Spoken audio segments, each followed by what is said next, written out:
यही में वो गाना बोले मैंने जल्दी रिलीज हो जाए बाबू। जब आगिर धरेला एगो लड़की कह दिया कि हम तो से प्यार ना करे, कैसे कि आजकल प्यार में धोखा मिलता। लड़कवा समझौला सा, अरे पागल धोखा दोसर से ही हम यादव जी हैं, एक बेग में हाथ धल तो छोड़ब ना। बड़ी पुराना लय बोलू तो लोग सुन ले हो कोई रोक सके तो रोक ले, मैं नाचती छम छम। अच्छा बॉक्स भाई प्लीज बॉक्स से आप ए बबुआ ए बेटा ए बाबू अरे लड़का रे ए लौका अरे वो मंचवे पे आई भाई आइए ठीक बना मैं आ मैं जादू जी लोग तो हो कोई रोक सके तो रोक ले, मैं नाचती छम छम। पालकी में होके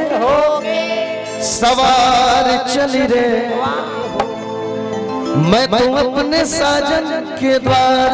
लेकिन गीत के भाव लगा कि बुलावेला हर नया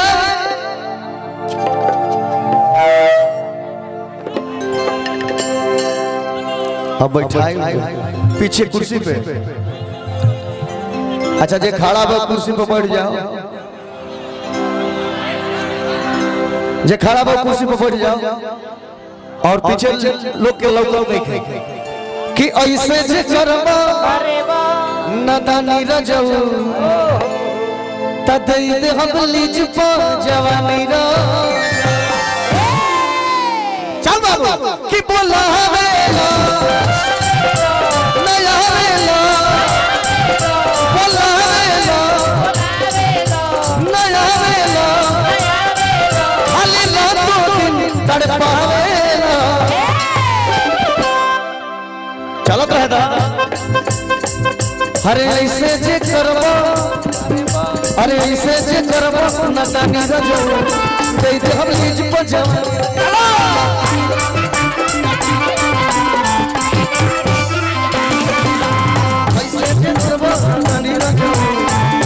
हम मुझको जवानी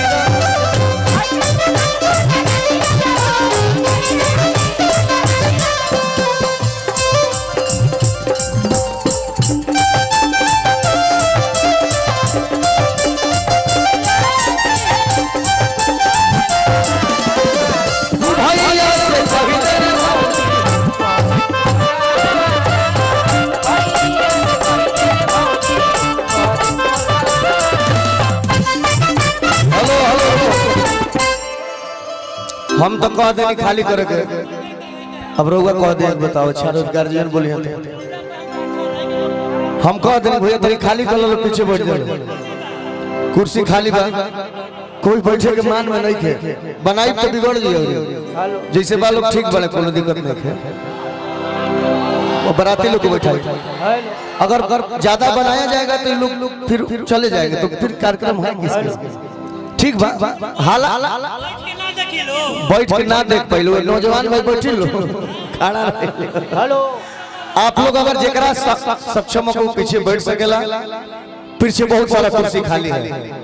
किला के सब दिन के कोरा में झूला ऐसे घर वाली अरे बने के भूला तारा। चल बाबू हेला के सब दिन के कोरा में झूला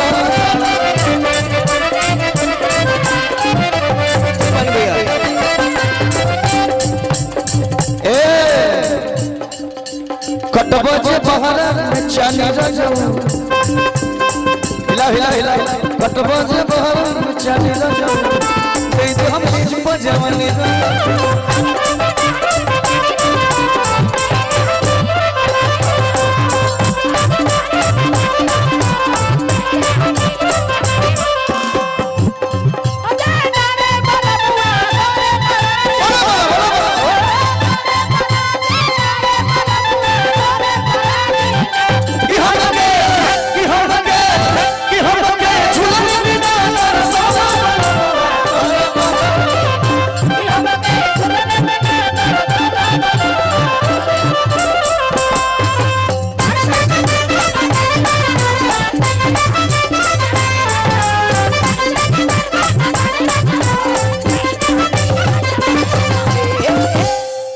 गीत हमारे बड़ भाई जख्मी जितेंद्र जी लिखले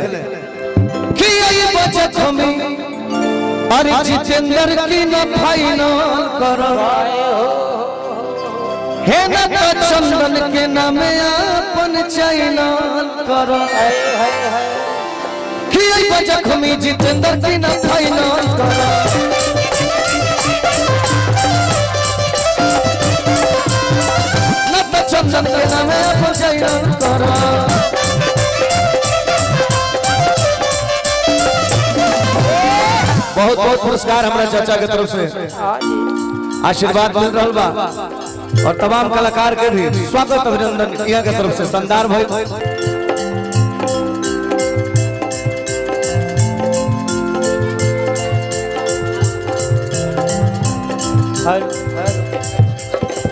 ऋषि भैया तनिया हो एक बार एक रिक्वेस्ट आप भी कर दीजिए। देखिए